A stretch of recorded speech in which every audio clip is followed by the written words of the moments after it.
दोस्तों नमस्कार। दोस्तों 2014 के बाद इस देश में बीजेपी ने जिस भी राज्य में चाहा वहां सरकार बना ली।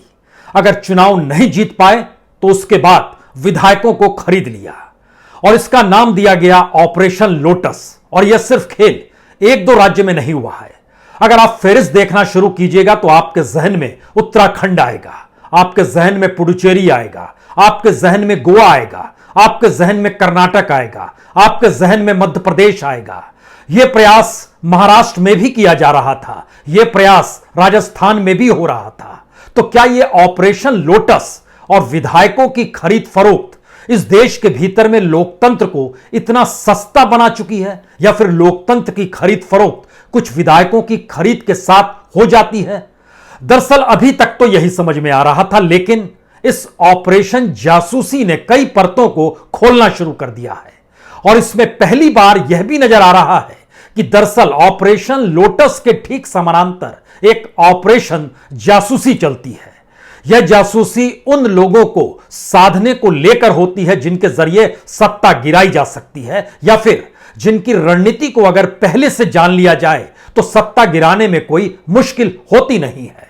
याद कीजिए, कर्नाटक में कुमारस्वामी की सत्ता और साथ में कांग्रेस की सरकार, जब विधानसभा चुनाव हुए थे तो 224 सदस्यों वाले विधानसभा में बीजेपी को मिले थे 105 सीट, यानी बहुमत से कुछ ही कम। लेकिन दूसरी तरफ जेडीएस, कांग्रेस और निर्दलीय, इन तीनों ने मिलकर बहुमत हासिल कर लिया, इनकी सरकार बन गई। 14 महीने यह सरकार चली, लेकिन 14 महीने के बाद ऑपरेशन लोटस ने असर दिखाया और सरकार ढह कर गिर गई। येदियुरप्पा मुख्यमंत्री बन गई। यह खेल क्या है? दरअसल जासूसी की परतें अब जब खुली है और वायर की तरफ से जारी एक रिपोर्ट में जब इसकी जानकारी आई कि आखिर ऑपरेशन लोटस जब कर्नाटक में हो रहा था तब किन किन के फोन टैप किए जा रहे थे, यह बेहद दिलचस्प है।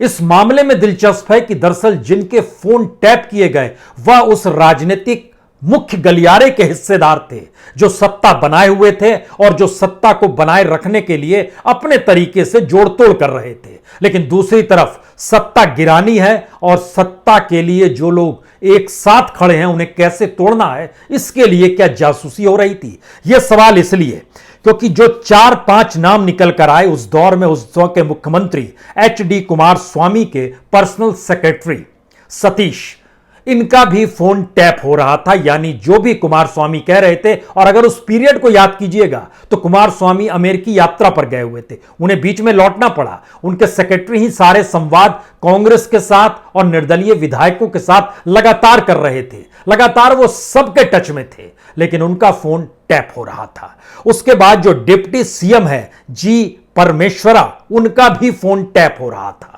उसी पीरियड में, जिस पीरियड का हम जिक्र कर रहे हैं, 2018 और 2019, जुलाई आते आते 2019 में सरकार गिर चुकी थी, लेकिन यह प्रक्रिया शुरू हो गई थी 2018 से ही। 18 में दीपावली के लगभग से यह पूरी प्रक्रिया तेज होती है। और उसमें तीसरा नाम है जो पूर्व मुख्यमंत्री सिद्धारमैया, जो कांग्रेस के नेता हैं, उनके जो पर्सनल सेक्रेटरी वेंकटेश, उनका भी फोन टैप हो रहा था। यानी गठबंधन की सरकार जो चल रही है उसको अगर गिराना है तो क्या यह जासूसी हो रही थी? क्योंकि याद कीजिए तो जो ट्रस्ट वोट हो रहा था उसके होने की नौबत आने से ठीक पहले ही सरकार गिर गई। और सरकार जब गिर गई तो उसमें जो लोग रिबेल एमएलएस थे वो सभी बीजेपी में एक झटके में चले गए। और जो रिबेल थे, क्या उनका फोन भी टैप हो रहा होगा? अभी इसकी जानकारी नहीं आई है, लेकिन उनके खिलाफ जो कार्रवाई हो रही थी, अगर उस पीरियड में फिर से चले जाइएगा तो कांग्रेस के एमएलए जैसे रोशन बेग, एक पॉन्जी स्कीम में सीबीआई ने इनके खिलाफ कार्रवाई शुरू कर दी थी। 400 करोड़ का मामला था। सवाल था कि एक करप्ट आदमी, एक करप्ट विधायक, वह भी रिबेल हो गया और वह भी वहां से निकलकर बीजेपी में आ गया। तो क्या ऑपरेशन लोटस के पीछे जो 5वां नाम निकल कर आया उसमें पता चला कि जो देश के पूर्व प्रधानमंत्री एचडी देवेगौड़ा, जो राज्य के मुख्यमंत्री कुमारस्वामी के पिता भी हैं और जेडीएस के नेता भी हैं, उनके जो सुरक्षा कर्मी मंजूनाथ मुडेगौड़ा हैं, उनका भी फोन टैप किया जा रहा था। यानी किसी भी तरीके से, और यह लंबे समय से उनके सुरक्षा कर्मी और जिन सेक्रेटरीज का हमने जिक्र किया वह भी तकरीबन कोई 10 साल से, कोई 20 साल से, इतने लंबे वक्त से, यानी पार्टी के भीतर जो कुछ भी हो रहा है उसकी नब्ज को वो लोग पकड़े रहते होंगे, या फिर जो सत्ता में बैठे हुए मुख्यमंत्री या डिप्टी सीएम है वो अपने तौर पर उनसे संवाद बनाते होंगे और बताते होंगे, और उन्हें पता भी चलता होगा क्योंकि वह उनके साथ रहते थे। तो उनके फोन टैप को एक बड़ा आधार क्या माना जा सकता है? और यह बहुत साफ तौर पर है कि मध्य प्रदेश में भी जो कुछ हुआ, जिस रूप में हुआ, सरकार जिस रूप में गिरी, गोवा में जिस तरीके से आखिरी मूवमेंट में कांग्रेस पीछे रह गई और बीजेपी ने वहां गठबंधन कर लिया, किस तरीके से किया, उत्तराखंड में जो सरकार गिरी, और कहा गया था कि ऑपरेशन लोटस तो महाराष्ट्र में भी जब शिवसेना की सरकार बनी उसके बाद बीजेपी ने शुरू कर दिया था। तो सवाल राजस्थान का भी आया था, क्या राजस्थान में भी ऑपरेशन लोटस चल रहा है? ये सारी परिस्थितियां बताती है कि इस देश के भीतर में डेमोक्रेटिक नॉर्म्स धीरे धीरे खत्म हो चले हैं और सरकारों को गिराना या बनाना इस देश में जनता के हाथ में नहीं है। और जब हम इन बातों का आपसे जिक्र करते हैं तो हमें लगता है कुछ चीजें और साफ होनी चाहिए, क्योंकि अंतर्राष्ट्रीय तौर पर भारत दुनिया का सबसे बड़ा लोकतांत्रिक देश है। लेकिन क्या आपने कभी सोचा है कि लोकतांत्रिक देश होने की प्रक्रिया में जो 4, 5, 6 नियम होते हैं, भारत उसमें धीरे धीरे 2014 के बाद डाइल्यूट क्यों होता चला जा रहा है? भारत चुनावी प्रक्रिया में डाइल्यूट हुआ। भारत जो बहुलतावाद है भारत के भीतर में, उसमें सबको समान अवसर, समान न्याय मिलना चाहिए, इसको लेकर भारत डाइल्यूट हो गया। जो नागरिक अधिकार और नागरिक स्वतंत्रता है उस क्षेत्र में भारत कमजोर हो गया। जो लोकतांत्रिक संस्कृति है भारत के भीतर की, वह भी कमजोर हो गई। भारत की राजनीतिक भागीदारी जो लोकतांत्रिक देश में कहीं भी होती है वह भी कमजोर पड़ने लगी। इन तमाम मापदंडों को अगर परखना शुरू कीजिएगा तो दुनिया के 167 देश ऐसे हैं जो कि एक मापदंड के लिहाज से संप्रभु सरकारों के दायरे में आते हैं, और उस दायरे में आने वाले लगभग 165 देश, 167 में से यूनाइटेड नेशन के सदस्य भी हैं, भारत भी उसमें से एक है। लेकिन भारत की डेमोक्रेसी धीरे धीरे खत्म होती जा रही है, क्योंकि जब आप वर्ल्ड इंडेक्स देखना शुरू किएगा तो इन तमाम मापदंडों पर जिसका हमने जिक्र किया उसकी जरा कल्पना कीजिए। भारत पिछले साल 53वें नंबर पर था, 53 नंबर पर, और जब प्रधानमंत्री मोदी के हाथ में सत्ता आई थी उस समय दुनिया के मानचित्र पर भारत का नंबर 27 था, 27वें नंबर पर था। यानी किस तेजी से भारत नीचे गिरा है लोकतंत्र को लेकर। और लोकतंत्र के लिए भारत के पर जब यह दबाव बना कि दरअसल जो पूरा का पैगसस, जो पूरा इक्विपमेंट है इजरायली द्वारा जो क्रिएट किया गया है और जिसको एनओएस अपने तौर पर दुनिया की तमाम संप्रभु सरकारों को देता है, तो याद कीजिए कल सरकार की तरफ से क्या कहा गया। दुनिया के 45 देशों में यह सब कुछ चल रहा है और आप सिर्फ भारत को निशाना बना रहे हैं। सवाल यह नहीं है। इस वक्त जो रिपोर्ट आई है जिन 10 देशों को लेकर, उसमें तमाम देशों को भारत में कहां भारत को खड़ा कर दिया गया, हमें लगता है यह भी अब समझने की जरूरत है। क्योंकि लोकतांत्रिक प्रक्रिया में अगर 2014 में भारत की रैंकिंग 27 थी तो 2015 में बढ़कर 35 हो गई। 2016 में स्थिति कुछ सुधरी, वो 32 पर आई, लेकिन 2018 में यह 41 पर पहुंच गई।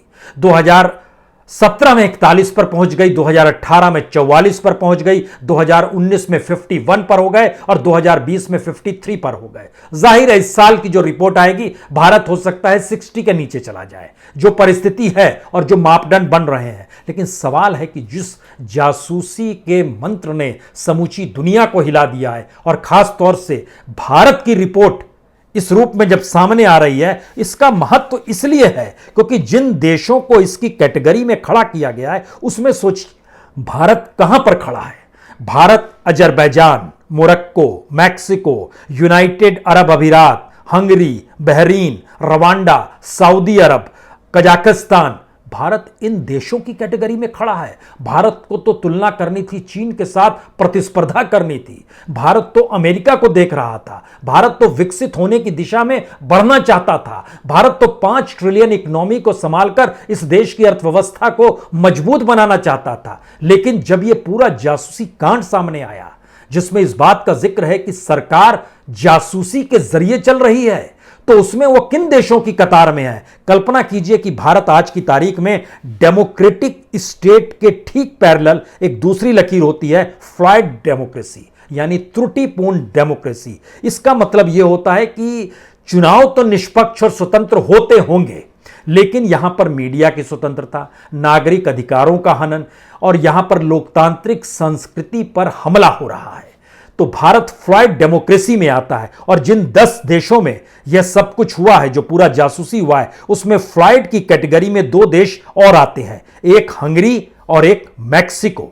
अब आप सोचिए कि मैक्सिको में यही काम जो आज भारत में सामने निकल कर आया है, 2016-17 में ठीक मैक्सिको की सत्ता ने यही काम किया, और 2018 के चुनाव में वह पूरे बहुमत के साथ इतिहास रचते हुए जीत कर आ गई। और 2008 समय जो जानकारी निकल कर आई थी कि 15,000 मैक्सिको के जो टेलीफोन थे उनको टैप किए जा रहे थे इसे पेगासस से, इसी के जरिए। और उस वक्त अटॉर्नी जनरल का जो मैक्सिको में ऑफिस था वह भी अड्डा बना हुआ था लोगों पर निगरानी करने का, और 500 लोग जो उसके दायरे में थे उनकी निगरानी वो कर रहा था। अटॉर्नी जनरल का दफ्तर, यानी उस वक्त जब वहां के अखबार है मेलेनियो, जो नेशनल न्यूज़पेपर है, उसने जब तमाम डॉक्यूमेंट्स पब्लिश किए 2017 में, तो हंगामा मच गया। अब आप कल्पना कीजिए कि मैक्सिको में जिन पत्रकारों के फोन टैप किए जा रहे थे उसमें एक पत्रकार सेसिलो बिर्तो भी थे। फरवरी में इनका फोन टैप शुरू किया गया और मार्च में इनकी हत्या हो गई। यानी किस तरीके से सत्ता निरकुंश हो जाती है। और जब हम निरकुंश सत्ता का जिक्र कर रहे हैं तो जिन देशों में यह सारी की सारी जासूसी हो रही थी उसमें अजरबैजान, वहां पर निरकुंश सत्ता है। इसके अलावे बहरीन, रवांडा, सऊदी अरब, कजाकिस्तान, ये सभी जो है ऑथोरिटेरियन सत्ता है। यहां पर मोरक्को में माना जाता है हाइब्रिड रिज्म है। हाइब्रिड का मतलब यह होता है कि यहां पर चुनावी धोखाधड़ी होती है, निष्पक्ष व स्वतंत्र चुनाव नहीं होते हैं, राजनीतिक विरोधियों को नहीं बख्शा जाता है, स्वतंत्र न्यायपालिका नहीं होती है, व्यापक भ्रष्टाचार होता है, उत्पीड़न, मीडिया पर दबाव, कानून का अराजक शासन, अविकसित राजनीतिक संस्कृति, यह सब कुछ हाइब्रिड रिज्म में आता है, जिसमें मोरक्को भी शामिल है। और इसके अलावे तो बाकी सभी निरकुंश राजशाही या तानाशाही के दायरे में आते हैं, जो तमाम देश हैं। यानी इन 10 देशों में भारत ही एकमात्र देश रहा जो कि सही मायने में 2014 तक लोकतंत्र के हिस्से में आता था, डेमोक्रेटिक स्टेट। उसके बाद इसमें त्रुटिपूर्ण डेमोक्रेसी की स्थिति आ गई, फ्लॉइड डेमोक्रेसी आ गई, और धीरे धीरे भारत की स्थिति जो नाजुक होती चली जा रही है। क्या यह कहा जा सकता है कि डेमोक्रेसी भारत के भीतर में धीरे धीरे खत्म होने की दिशा में आ रही है? क्योंकि यह सवाल अंतर्राष्ट्रीय इंडेक्स के जरिए है। लेकिन इन सब के बावजूद जो आप एनओएस की जो जानकारी निकल कर आए, उससे जब मीडिया के जरिए पूछा गया कि आपने जो अपने सॉफ्टवेयर को बेचा वो किसे बेचा, उन्होंने कहा हमने सरकारों को बेचा। उन्होंने पूछा कैसी सरकारों को बेचा, उन्होंने कहा हमने संप्रभु सरकारों को बेचा, या सरकार द्वारा जो स्थापित एजेंसीज है उन्हीं को हमने दिया, किसी दूसरे को नहीं दिया। आपने उनको क्यों दिया? हमने उन्हें इसलिए दिया क्योंकि वह टेररिज्म पर नकेल कस सके, वह कहीं नेशनल सिक्योरिटी का सवाल आता है तो वह उस दिशा में काम कर सके। यही जवाब आया। लेकिन उनसे पूछा गया, जब इतने फोन कॉल निकल कर आ रहे हैं और ऐसे ऐसे लोगों के जो कि राष्ट्र के लिए सुरक्षा पैदा नहीं कर सकते हैं, राष्ट्र की सुरक्षा के साथ ही खड़े होंगे, ना वो टेररिस्ट हैं ना राष्ट्र के लिए कोई सुरक्षा को खतरा है, फिर भी तो उनका 3 लाइन का जवाब आया, जरा उसे सुन लीजिए। उनका कहना है कि it violates the trust that we give our customers, यानी अगर कस्टमर्स को जो दिया गया है अगर उसका वायलेशन हुआ है, जो ट्रस्ट हमको था, तो we are investigating every allegation, हम जांच करेंगे हर आरोप की, and if we find that it is true we will take strong action. अगर हमको लगेगा कि जो आरोप लग रहे हैं वो सही हैं तो हम स्ट्रॉन्ग एक्शन के खिलाफ कड़ी कार्रवाई लेंगे। लेकिन इसके साथ अगला सवाल है, क्या मैक्सिको को लेकर कोई कड़ी कार्रवाई ली गई? मैक्सिको में तो एक जर्नलिस्ट की हत्या भी हो गई, और 2016-17 के बीच में 2018 के चुनाव से ठीक पहले सब कुछ हो रहा था। तो इसके मतलब मायने क्या निकाले जाएं? सवाल सबसे बड़ा यही हो चला है कि दरअसल मौजूदा सरकार कटघरे में क्यों है? कटघरे में इसलिए है क्योंकि सिर्फ ऑपरेशन लोटस में जासूसी को आधार बनाना, या फिर चुनाव जीतने के लिए विपक्ष की रणनीति को जान लेना, या फिर चुनाव के सामने कहीं कोई मुश्किल हालात ना आए, इसलिए इलेक्शन कमीशन से लेकर सुप्रीम कोर्ट और इस देश के तमाम इंस्टीट्यूशंस को अपने पास, अपनी मुट्ठी में मीडिया के जरिए रखना, यानी मीडिया किस रिपोर्ट पे क्या काम कर रही है, किन माध्यमों से काम कर रही है, लेकिन इसके ठीक समानांतर भारत की सत्ता धीरे धीरे सिमटती भी जा रही है चंद हाथों में। क्योंकि जब आप कैबिनेट मिनिस्टर्स जो बने नहीं थे और बनने की प्रक्रिया में थे, जब उनका भी टेलीफोन टैप हो रहा है, जिसमें नाम निकल कर आया, मान लीजिए अश्वनी वैष्णव, ये रेल मंत्री भी है, ये आईटी मिनिस्टर भी है, इनके और इनकी पत्नी दोनों की फोन टैप हो रहे थे। प्रहलाद सिंह पटेल के साथ तो इनको मंत्री बनाने से पहले इनके 15 एसोसिएट्स के हो रहे थे। और यह भी बड़ा रोचक है, ये मैसेज क्या है। 15 जो उनके एसोसिएट्स थे, उसमें उनका प्राइवेट सेक्रेटरी आलोक मोहन नायले, राजकुमार सिंह, आदित्य जाचक, इनके मीडिया एडवाइजर नितिन त्रिपाठी, इनके जो कुक हैं, जो गार्डनर हैं, जो बमहौरी गांव जहां पर ये आते हैं दामों के, वहां के जो सरपंच थे देवीदीन, और बेटा प्रबल पटेल, भतीजा मोनू पटेल जो कि इनके पिता भी नरसिंहपुर के एमएलए हैं, इन सभी की जांच हो रही थी। यानी मैसेज बहुत साफ है कि जिसको भी हम जांच की प्रक्रिया में लेकर आएंगे, या कोई भी ऐसा ना सोचे कि वह अछूता रह सकता है, और उससे जो दोस्ती करने वाले लोग हैं और परिवार के लोग हैं, हम उनको भी जांचेंगे, परखेंगे। क्या यह मैसेज है? यह मैसेज इसलिए और महत्वपूर्ण है क्योंकि एक वक्त देश के प्रधानमंत्री नरेंद्र मोदी के करीबी प्रवीण तोगड़िया गुजरात में राजनीति साधने के लिए, प्रवीण तोगड़िया का ही साथ नरेंद्र मोदी ने लिया था। लेकिन जब यह जानकारी आती है कि विश्व हिंदू परिषद से जुड़े रहे प्रवीण तोगड़िया का भी फोन टैप होता है, और वो क्या कर रहे हैं, और उस पीरियड में होता है जिस पीरियड में वो बहुत वोकल हो गए थे, विश्व हिंदू परिषद से उनको निकाला गया था, और वो जानकारी दे रहे थे कि अब वो एक किताब लेकर आएंगे जिसमें प्रधानमंत्री की आर्थिक स्थिति और उनकी राजनीतिक पूरे के पूरे सफर को वो लिख डालेंगे। और यह भी हमारे पास जानकारी उस वक्त आई थी कि इस देश के भीतर में आईबी के लोग भी प्रवीण तोगड़िया की पीछे लगे हुए थे कि वो कौन सी किताब छाप रहे हैं, कैसी छाप रहे हैं, क्योंकि उस पीरियड में हमारे पास भी जानकारी आई आईबी की तरफ से। क्या आपको जानकारी है कि वो कौन सी किताब लिख रहे हैं, उस किताब का कंटेंट आप दे सकते हैं? तो हमने कहा आईबी को इसकी जरूरत क्यों पड़ गई? तो जानकारी मिली इसलिए पड़ गई क्योंकि ऊपर से निर्देश है। यानी ध्यान दीजिए, सवाल यह नहीं है कि कोई राजनीतिक सत्ता सरकार के तौर पर काम कर रही है, वो सत्ता के तौर पर अपने आप को सरकार से बड़ा मान रही है, क्योंकि सरकार के भीतर एक चेक एंड बैलेंस की स्थिति होती है। लेकिन यहां पर ऐसा कुछ भी नहीं है। तो 3 सवाल यहां से बहुत साफ निकलते हैं। एक, बीजेपी की सत्ता कैसे बरकरार रहेगी राज्यों में भी, और अगर बहुमत जनता नहीं देती है तो जो बहुमत के साथ आया है उस सरकार को गिराने के लिए क्या जासूसी उसमें एक बेहतरीन औजार होगा, और उसके बाद खरीद फरोख्त यानी हॉर्स ट्रेडिंग दिखाने के लिए होगी, क्योंकि उस जासूसी के जरिए उसकी तमाम कमजोरियों को जान चुके हैं और उसके बाद उनसे बार्गेनिंग कर सकते हैं, क्योंकि सीबीआई हमारे पास है, आईटी हमारे पास है, ईडी हमारे पास है, सब कुछ हमारे एजेंसीज अपने तौर पर काम करेंगे। यह जो सवाल निकल कर आया उसमें जब अभिषेक बनर्जी जो बंगाल के मुख्यमंत्री के भतीजे हैं उनका भी जब नाम आया, तो सवाल यह हुआ कि क्या वाकई इस देश के भीतर में जो फेडरल स्ट्रक्चर था, उस फेडरल स्ट्रक्चर के ऊपर सेंध लगाने के लिए उन करप्शंस का सहारा लिया गया, जिन करप्शंस को सेंध लगाकर जासूसी के जरिए सरकार ने पता लगाया और उसके बाद कार्रवाई शुरू की और एजेंसीज ने बार्गेनिंग शुरू की। यानी आप हमारे साथ आ गए तो आप पाक साफ हो गए, विरोध कर रहे हैं तो आपके खिलाफ एजेंसी काम करेगी। जो हमने खासतौर से कर्नाटक में रोशन बेग का नाम लिया, वह एक ऐसी परिस्थिति है। तो इसका दूसरा मतलब, पहली तो सरकार को लेकर हो गया, दूसरा मतलब जो विपक्ष की पूरी राजनीति है और सरकार की नीतियां हैं, सरकार की नीतियों में सेंध न लगे, विपक्ष की पूरी रणनीति में सेंध लगाई जा सके।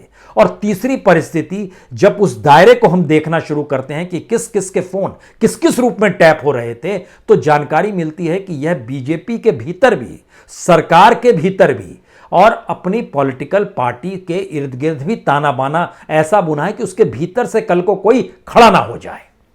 यानी विरोध के स्वर से विपक्ष से हो ऐसा नहीं है।